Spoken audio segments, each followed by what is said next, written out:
ID मुझे है ना ऑलरेडी कोर्ट में विचाराधीन है और जिस तरह से ये भी चीजें कही जा रही है कि जो कोर्ट है और जो कानून है वो अपने हिसाब से इसमें काम करेगा। तो कितना सही आप समझते हैं कि ऐसे सड़कों पर बैठना और जो प्रोटेस्ट कर रहे हैं कितना सही मानते हैं? देखिए, सबसे पहले तो जिस मामले को लेकर के यहाँ हिंदू समाज के लोग सड़कों पर बैठे हैं उसकी तह तक लोगों को जाना चाहिए। ये ऐसी स्थिति आई थी और मैं शिमला के प्रशासन से, यहाँ की पुलिस से और सरकार से पूछना चाहता हूँ, क्या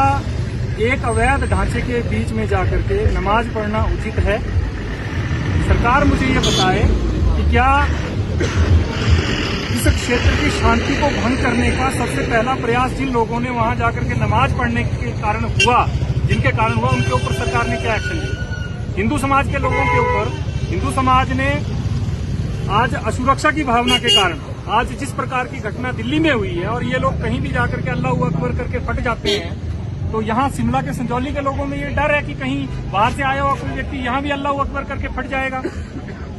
तो इस प्रकार का जब भय का माहौल हिंदू समाज के बीच में है, उस स्थिति में यदि हमारी माताओं बहनों ने, यहाँ स्थानीय माताओं बहनों ने, यहाँ हिंदू समाज के लोगों ने अगर उनको रोकने का प्रयास किया, और मैंने देखा है कि कहीं भी कोई किसी से कोई मारपीट नहीं हुई है, बड़े सभ्य तरीके से उनको रोका गया है और कोर्ट के आदेशों का हवाला देकर के रोका गया है, तो मैं पुलिस से ये जानना चाहता हूं कि उन्होंने जो लोग जबरन वहां नमाज पढ़ने के लिए जा रहे थे उस ढांचे में जिसको कोर्ट जो है अवैध घोषित कर चुका है, उनके ऊपर आज तक एक्शन क्यों नहीं लिया सरकार ने? सरकार ऐसे लोगों को संरक्षण क्यों दे रही है? सरकार हिमाचल के लोगों के ऊपर जो है मामले बना रही है और जो बाहर से आकर के यहाँ माहौल खराब करने का काम करें उनको सरकार जो है संरक्षण देने का काम कर रही है। ये इस प्रकार की मानसिकता सरकार की बिल्कुल भी स्वीकार्य नहीं है और हिंदू रक्षा मंच इस आंदोलन को अपना पूर्ण समर्थन देता है। और मैं सरकार को बड़े स्पष्ट शब्दों में कहना चाहता हूँ, शिमला प्रशासन को बड़े स्पष्ट शब्दों में कहना चाहता हूँ, ये ना सोचें कि यहाँ 4 लोग बैठे हैं।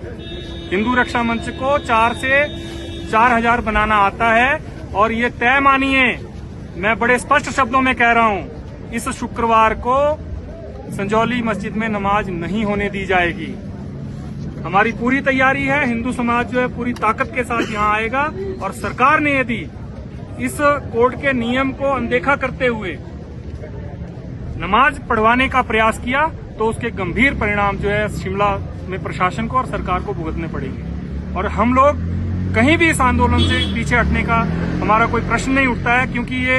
हमारे आने वाली पीढ़ियों के हक की लड़ाई है और एक अवैध ढांचा जिसमें अवैध गतिविधियां होती थी, जहां से हमारी माताओं बहनों का आना जाना दूभर था, आज वहां के जो स्थानीय लोग हैं उनको कितनी परेशानी होती है, सरकार का ध्यान उस चीज के ऊपर नहीं है। लेकिन बाहर से आए हुए लोगों को यहाँ आकर के जो आश्रय प्रश्रय ले रहे हैं और इस प्रकार की गतिविधियों में संलिप्त हैं, उनको जो है सरकार बचाने का काम कर रही है। तो इस प्रकार की मानसिकता लेकर के जो सरकार में अधिकारी बैठे हैं और नेता बैठे हैं, मैं उनको भी स्पष्ट कहना चाहता हूं कि इस हिंदू विरोध की मानसिकता को छोड़ दीजिए, अन्यथा भविष्य में परिणाम बहुत गंभीर होने वाले हैं। और ये जो FIR जिन नेताओं के, शिमला के कुछ नेताओं के कहने के ऊपर जो है उनके दबाव में आकर के शिमला पुलिस ने जो है ये FIR दर्ज की है, और मैं बड़ा स्पष्ट कहना चाहता हूँ शिमला के उन नेताओं को, आप लोग MLA तब बने हैं जब हिंदू समाज ने आपको वोट दिया है। अगली बार हिंदू समाज आपको वोट देने से पहले 100 बार सोचेगा, क्योंकि आप इस काबिल नहीं है कि आप हिंदू समाज का नेतृत्व कर सकें।